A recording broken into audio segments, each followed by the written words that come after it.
Assalamualaikum warahmatullahi wabarakatuh. Sebelumnya saya akan memperkenalkan diri.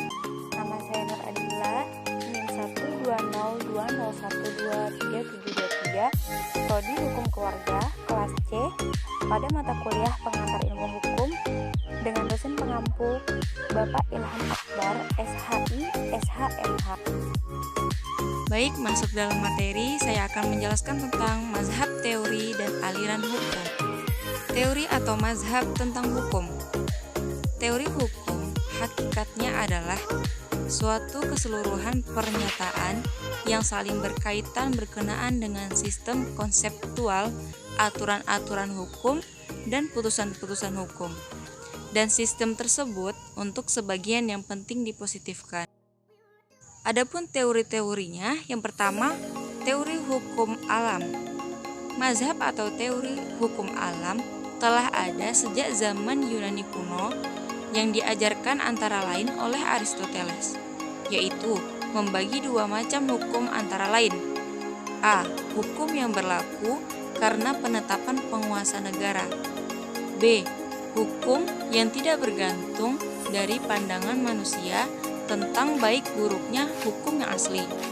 Menurut Aristoteles, pendapat seseorang tentang keaslian adalah berbeda, sehingga seolah-olah tidak ada hukum alam yang asli.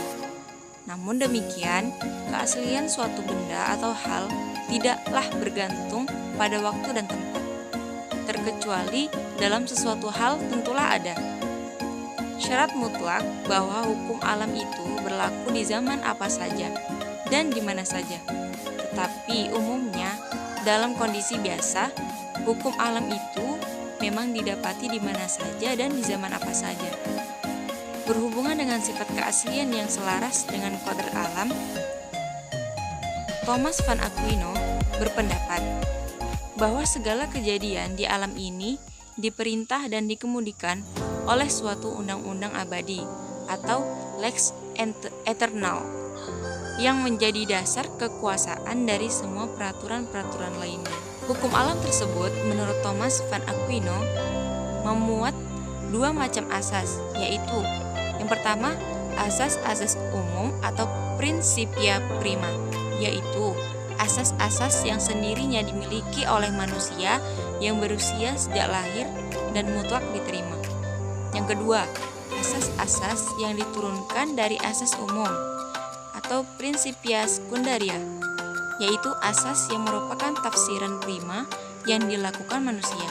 Apabila tafsiran itu buruk, maka manusia menjadi sesat. Teori yang kedua adalah teori sejarah. Sebagai kontra terhadap hukum alam, di Eropa timbul aliran baru yang dipelopori oleh Friedrich Karl von Savigny tahun 1779 sampai 1861. Von Savigny berpendapat bahwa hukum itu harus dipandang sebagai suatu penjelmaan jiwa atau rohani suatu bangsa. Selalu ada suatu hubungan yang erat antara hukum dengan kepribadian suatu bangsa. Menurut pendapat tersebut, jelaslah bahwa hukum itu merupakan suatu rangkaian kesatuan dan tidak terpisahkan dari sejarah suatu bangsa.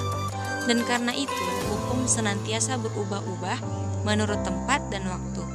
Jelaslah pula bahwa pendapatnya ini bertentangan dengan ajaran mazhab hukum alam, yang berpendapat bahwa hukum itu berlaku abadi di mana-mana bagi seluruh alam.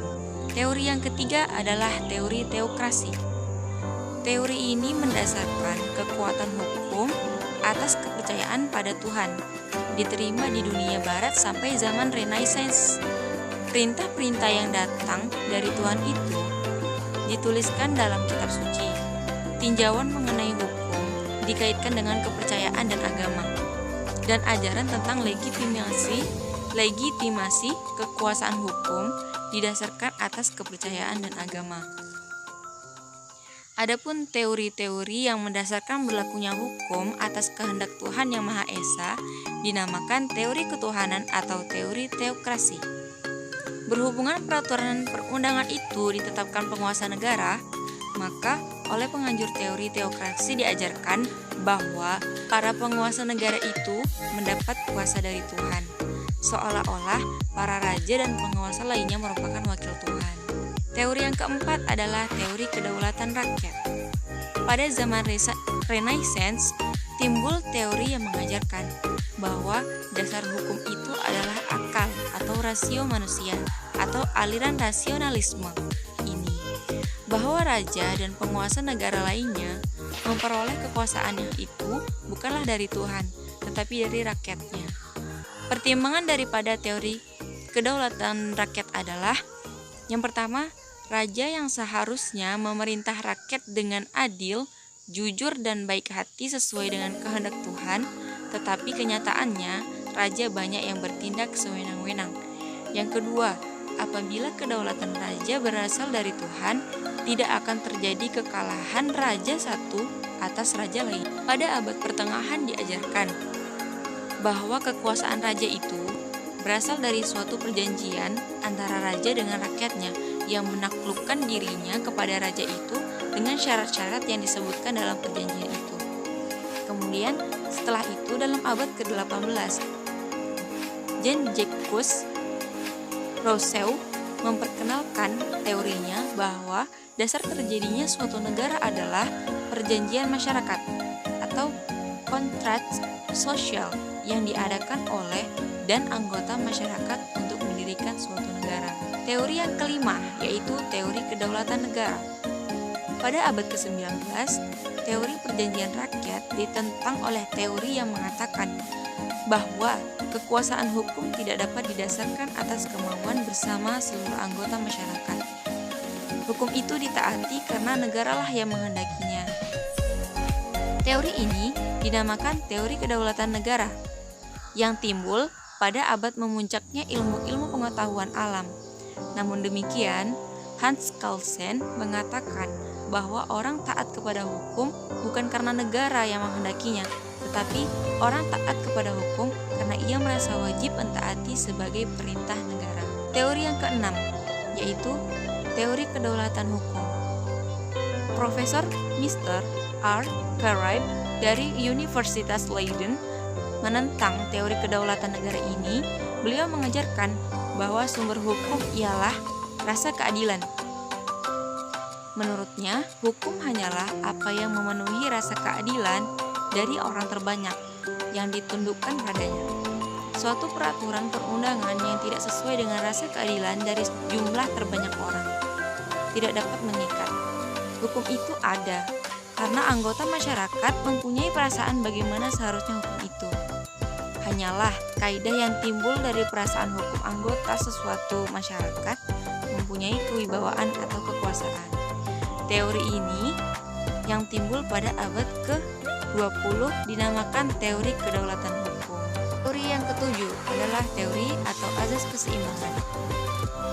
Profesor Mr. R. Krenberg, murid dari dan pengganti Profesor Mr. R. Carribe, berusaha mencari dalil yang menjadi dasar berfungsinya kesadaran hukum orang. Krenberg membela ajaran Carribe bahwa kesadaran hukum orang itu menjadi sumber hukum. Menurutnya, hukum itu berfungsi menurut suatu dalil yang nyata atau real. Dalil yang nyata yang menjadi dasar berfungsinya kesadaran hukum orang dirumuskan oleh Krenberg sebagai berikut. Tiap orang menerima keuntungan atau mendapat kerugian sebanyak dasar-dasar yang telah ditetapkan atau diletakkan terlebih dahulu. Pembagian keuntungan dan kerugian dalam hal tidak ditetapkan terlebih dahulu dasar-dasarnya adalah bahwa tiap-tiap anggota masyarakat hukum sederajat dan sama. Aliran-aliran hukum. Adapun aliran-aliran itu yang pertama, aliran positivisme hukum. Aliran positivisme hukum atau aliran legitimisme berkembang pada abad ke-19 setelah kepercayaan kepada ajaran hukum alam yang rasionalistik ditinggalkan orang sebagai akibat pengaruh aliran kultur historic school. Prinsip utama aliran positivisme adalah hukum yang ditetapkan dalam undang-undang, maka hanya peraturan perundang-undangan yang disebut hukum. Hukum kebiasaan tidak dapat diterima sebagai hukum yang sungguh-sungguh.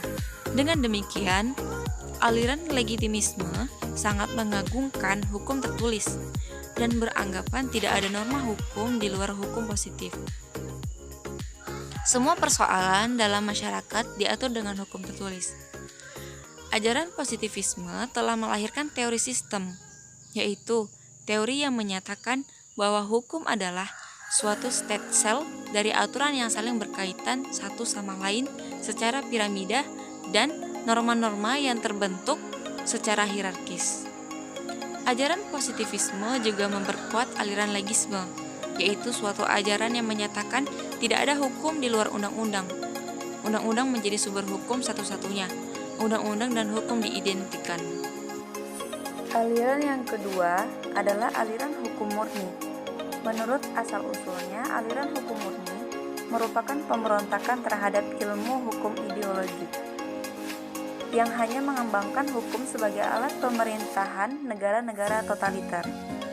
Ajaran ini menghendaki agar ajaran hukum dibersihkan atau dimurnikan dari anasir-anasir yang tidak yuridik atau seperti sosiologis, filosofis, historis, ekonomik, dan lain-lain. Ajaran hukum murni hanya menghendaki hukum sebagai norma yang menjadi objek ilmu hukum, bukan hukum sebagai perikelakuan. Ajaran hukum murni adalah teori tentang hukum positif, suatu ilmu pengetahuan tentang hukum yang ada, bukan tentang hukum yang seharusnya ada. Aliran yang ketiga, aliran sosiologis. Menurut aliran sosiologis, hukum merupakan hasil interaksi sosial dalam kehidupan di masyarakat. Hukum adalah gejala masyarakat. Karenanya, perkembangan hukum merupakan refleksi dari perkembangan masyarakat. Hukum tidak perlu diciptakan oleh negara, karena hukum bukan merupakan pernyataan-pernyataan, tetapi terdiri dari lembaga-lembaga hukum yang diciptakan oleh kehidupan golongan dalam masyarakat. Aliran yang keempat adalah aliran realisme hukum. Para ahli realis meninggalkan pembicaraan hukum yang abstrak dan tidak menyibukkan diri dengan pernyataan falsafah hukum, tetapi mempergunakan pendekatan sosiologis dengan semboyan hukum adalah apa yang dibuat oleh para hakim. Menurut kaum realis, hakim lebih layak disebut pembuat hukum daripada penemu hukum. Dan di dalam bidang filsafat hukum, mengakibatkan pergeseran perhatian dari dunia teori yang mendominasi pemikiran filsafat sebelumnya ke arah dunia praktik, sehingga disebut pemikir hukum realis pragmatis atau pragmatic legal realism, yaitu pemikiran menitik beratkan perhatian terhadap penerapan hukum dalam kehidupan masyarakat, berbangsa, dan bernegara. Baik, itu saja yang dapat saya sampaikan. Apabila ada kata yang salah, saya mohon maaf. Saya akhiri. Assalamualaikum warahmatullahi wabarakatuh.